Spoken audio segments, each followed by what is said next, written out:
Hello everybody and welcome back to another Pokemon Emerald video. Today I will be using one of the most famous Pokemons in the entire franchise. Coming to you straight from Generation 1, it's time for Gyarados to show us what it's made of.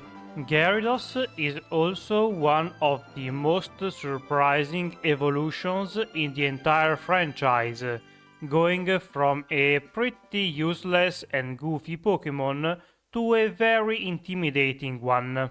But first, let me get over the rules. I can only use my starter in combat, I can't use items from my bag in battle, I can't raise my evasion in any way, and I can't use cheats or glitches. As far as I know, Gyarados has always been a pretty good Pokemon. Sure, it takes a bit of work to evolve him from Magikarp, but once you do, it's a good reward. Starting with it though, it's a bit of a different story. The initial moveset is quite bare bones, having only Trash, which is a decent move since it is physical and Gyarados has a lot of attack, but it also has quite a few drawbacks. Fortunately, we do not have to deal with any of those, at least for the start of the game, since the first few fights all have quite weak Pokemons that go down in a couple of hits. The first roadblock comes in the form of Roxanne. She uses rock types, so Trash is not going to be able to do much damage. Instead, I leveled a bit more until I got Bite. It is neutral and in this generation it is also special. Yeah, sure, Gyarados has a pretty bad special attack stat, but at least it will do a bit more damage than Trash, and also I will not confuse myself. And also I will sometimes be able to get a flinch here and there. Even if we are weak to rock, we were able to defeat Roxanne quite easily, and with the first gym badge obtained, I am able to do the rest of the story stuff around town, and before leaving I can take on the optional fight against our rival. She does not use any great Pokemons at this point, so Trash is more than enough to sweep through her team. And with that we can move on to the second gym fight. Taking on Brawly with just physical or dark moves is generally not a good idea, but since I am part flying type, I will be able to resist their fighting stab moves, and also I have quite decent attack stats, so even if they were able to use a bulk up or two, my damage will still be quite good. Unfortunately, I do get confused by Trash and end up hitting myself a couple of times. This gives Makuhita a few turns to hit me with a good number of attacks, but eventually I am able to push through confusion and defeat the second gym leader. With his badge in our pocket too, we can proceed to the next town, where we have to save this captain guy from more Team Aqua grunts. Their teams are pretty bad, to be honest. They only have a couple of Carvanas and a Zubat. Thanks to my great attack, I can use Trash with no worries, since the minimum number of turns before you get confused is 2, so as long as I can one-shot their Pokemons, I will not be confused. As you might expect, the fight against them went by very fast, and after listening to Archie for a while, we can resume our training, and sooner rather than later, we end up fighting May once again. By this time, we learned Dragon Rage, which is a pretty interesting move that will come very handy very soon. But first, I have to get through May's team. I do get a bit cocky and so Slugma manages to put me to sleep, but since her Pokémons are still quite weak, they are not able to use those extra turns to do all that much to me. Once we have defeated her, there is quite a bit of grinding to do around Mobile, because the next gym fight will be arguably the hardest one in the game. For all of its positives, Gyarados has a major weakness to electricity, being 4 times weak to it. To compensate for that, his special defense is quite good, and the nature I got also raises it. Unfortunately, all of that is not enough to save me from a few resets against Watson. Here is where Dragon Rage comes in handy, since I cannot do much to Magneton otherwise.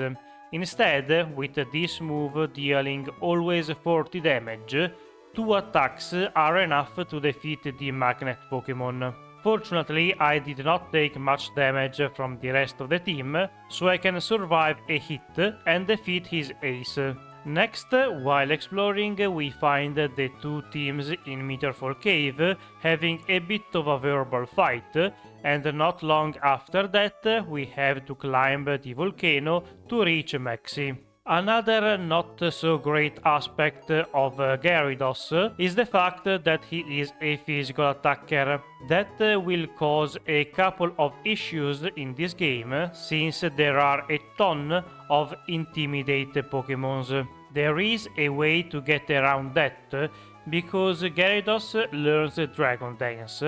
That's good, but it's also quite far, since the level required is very high. Fortunately, my good attack stat, even if it is lowered by the nature, is still enough to carry me through the first few fights with my Tienas. Getting back on track, the next fight is against the gym leader Flannery. This one is a bit weird, because even though I am a water type Pokemon, I still do not have a water move.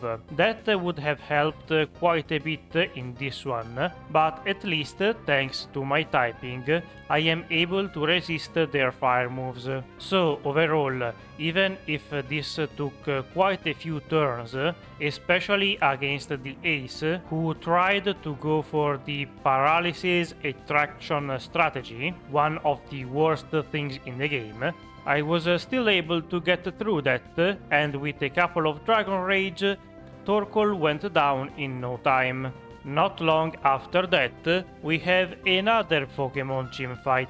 This time it's against our dad, who uses normal Pokemons. This time too, we have Intimidate to lower their attack, but only for the first Pokemon. While that helps out a little bit, it's not crazy good, especially because Spinda confuses me, so I end up dealing quite a bit of damage to myself.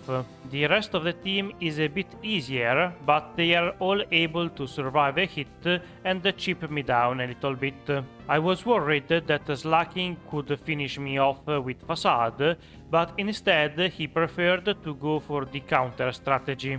To stall that one out, I used special moves or Dragon Rage, and fortunately I was able to defeat him before he realized what was going on.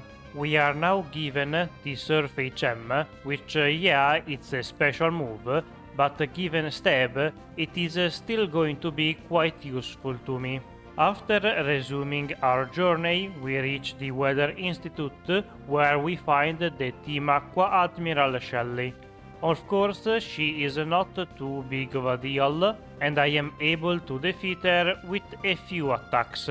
After rescuing the scientists in this institute, we can get back on track, only to be interrupted by May once again. This time I am a bit more focused, so that Slugma does not get any chance to put me to sleep.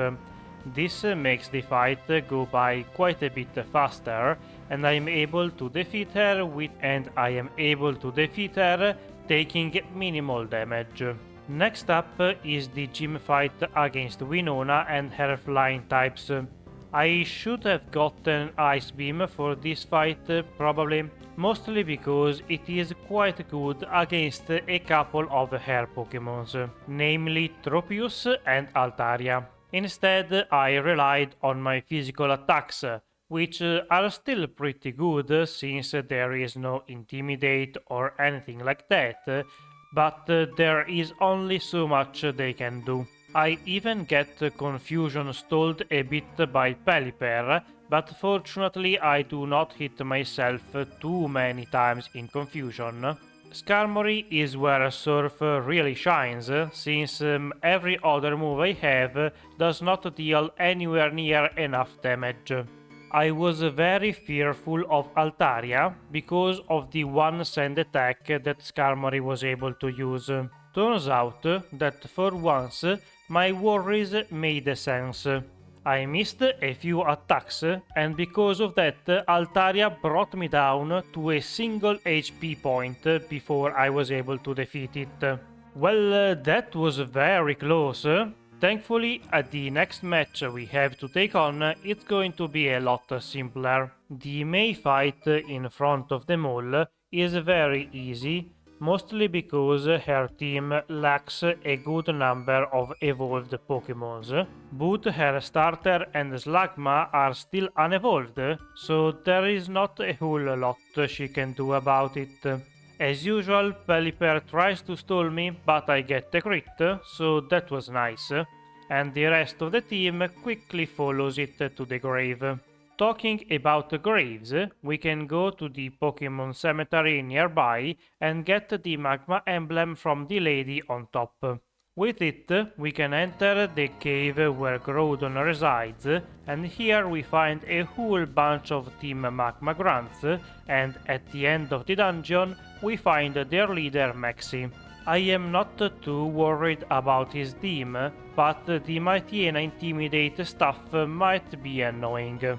To ignore that stat drop, I used Surf, which is quite good, but it's not that useful against Crobat. Fortunately, the Bat Pokémon does not use any confusion moves on me, so the fight is pretty straightforward. After defeating the Team Magma Head, we can proceed to the Team Aqua hideout. Here we only find another one of their admirals, and once again, to not deal with Intimidate, I end up using Surf.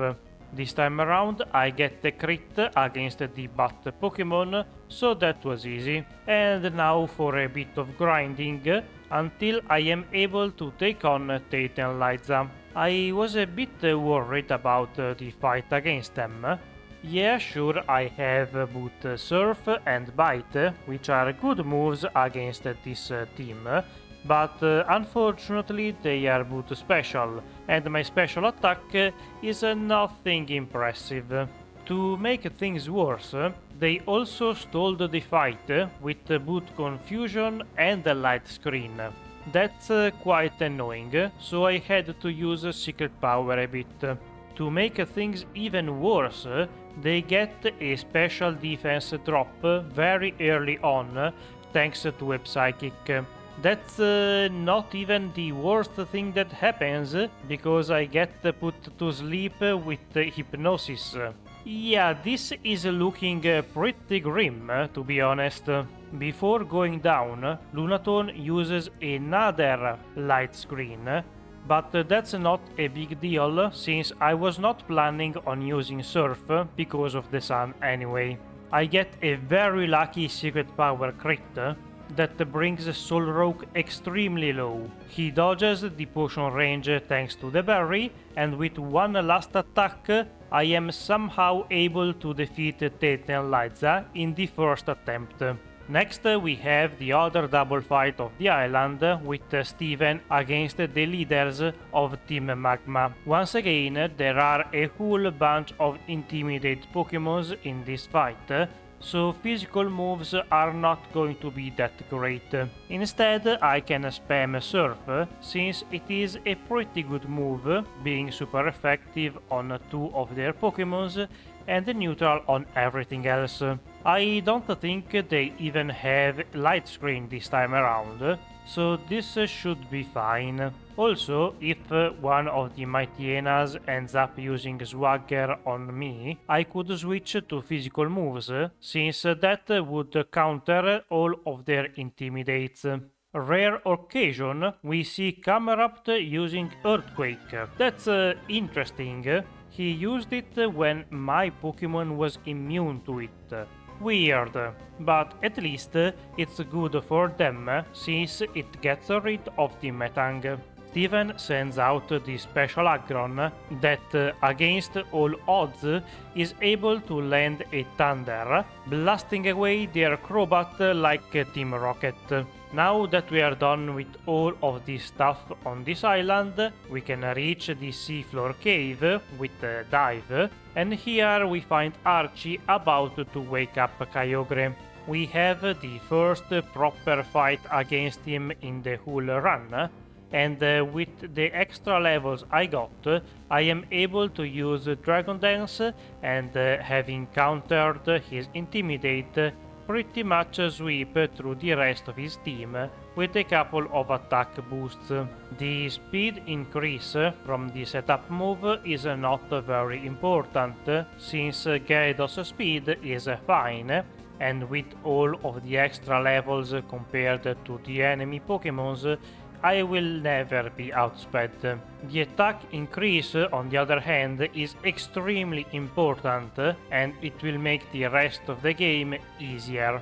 Anyway, as usual, we have the stuff with the legendaries, so we go wake up Rayquaza and all of that. And since we are here, why don't you take the opportunity to like, share, subscribe and whatnot? That would be greatly appreciated. Last but not least, it's the water gym leader Juan. His team is a bit annoying with a couple of bad tactics in my opinion, like Latvisk with confusion and attraction and Kingdra with evasion, so yeah, not the best of situations. Fortunately, I am able to get a couple of Dragon Dances off against Whiscash, and with those attack boosts, I can guarantee the one-shot on Kingdra when it comes out, so that I will not have to deal with the evasion boosting strategy. From here, I can proceed to sweep the rest of his team with one hit each, and in no time we are done with the last gym of the game. Now that we have acquired all of the badges, we can use all of the HMs, and with that we can finally enter the Victory Road. This is the last major dungeon of the game, and just after entering it, we are stopped by Wally. His team is quite interesting, but unfortunately for him, today it's not going to be very good against me. Me and Altaria both use a few Dragon Dances, but after a couple of them, I feel confident that I will be able to one-shot everything on his team, and even if I misclick against Magneton, that still ends up being true. I had Earthquake specifically for that guy, but I guess if it works, it works. After defeating him and getting through the rest of the Victory Road, I left for a second to make a bit of a switch up on my moveset. I finally learned Ice Beam, that will be very useful for one trainer in particular later on. For Sidney, even though it's not a great idea, I used Dragon Dance against my Tiena. This caused me to get sand attacked once, which is very bad, because we all know that now I have a 50-50 chance to land an attack. Fortunately, that's just a joke, and even though I do end up missing a lot of times, it's not enough to make it a big problem. Even with the evasion boost from Shiftry, I am still able to land one attack on him after just a couple of tries, and with that, that's pretty much the worst part of the fight done. Even if Shift 3 increased his evasion, I am still able to land an attack on it after just a couple of tries, and with that the first Elite 4 member is done. Next up is Phoebe, and this one might be a bit more problematic. She unfortunately gets a curse off, so I do lose against her. The second attempt goes a bit better, as I am able to Dragon Dance 2 times, and with that extra attack, Earthquake is enough to one-shot her lead. Now that the course Pokemon is done, the rest of the fight should be quite a bit easier. The only thing I have to worry about is running out of Earthquake PPs, but since the second Dusclops is also a one-shot, I just barely have enough of them to take out the rest of the members of her team. Glacia is next, and she might be the easiest one. Unfortunately for her, Hail is not much of a problem for me, and she is programmed to always use that move on the first turn. I can take advantage of that and set up a Dragon Dance. With that attack boost, I should be able to deal with the majority of her team. Instead, I am surprised that even the first Glalie survives, so I do use the turn where she heals to increase my attack even more. That ends up costing me quite a bit, because he was able to use 2 Icy Winds on me, so now I am very slow, but since her team is not very speedy either, I am still able to one-shot the majority of them. And even if they were able to attack me, unless they got a freeze, their ice moves would not have done that much damage. Finally, we arrived at the Drake, and this is where Ice Beam is going to shine. The only dragon move Gyarados can learn is a Twister, and having only 40 base power, it's not going to be very useful. I'm not sure why, but I tried to go for a physical strategy, at least at first. I think it might have been because Kingdra is neutral to ice, so that could have been a problem. I can still use the ice move against the Pokémons who are 4 times weak to it, and it proves to be extremely useful as it is able to one-shot them with no issues at all. Unfortunately, even though I boosted, Kingdra is still able to survive an attack, and that makes the fight a bit longer, but fortunately he does not stall me out with rest and stuff. Finally, after a couple more attacks, Drake is done too, and we only have the champion left. Fortunately, we have a boosting move this time, and are not weak to water or ice, so we can just set up against the Wailord. It is still a bit risky, because Blizzard could get a freeze, and if that happens, I have no idea how many turns it will take for me to thaw out. I'm a bit surprised at the accuracy of Blizzard, as it lands most of the time. Then again, I don't think the accuracy is impacted by Rain Dance, so I guess that's fair. After getting a few attack boosts, I go on the offensive and start the sweep with Return. Return is slightly more powerful than Earthquake at max friendship, so that's why I used it. Unsurprisingly, nothing is able to leave a +3 return from Gyarados, and we can finish it off quite poetically with a mirror match against his Gyarados. Even after Intimidate, he is unable to take a hit, and with that, we can crown Gyarados the champion of the Juan region. Other than some issues with Watson, this run was very easy and kinda fun. Overall, I would say that dealing with Magikarp is worth the effort if you get a Gyarados in the end. Thank you for watching. If you liked the video, leave a like, share, subscribe and all of that YouTube stuff. If you have any comments or video ideas or feedback, leave them down below, and I'll see you next week. Bye!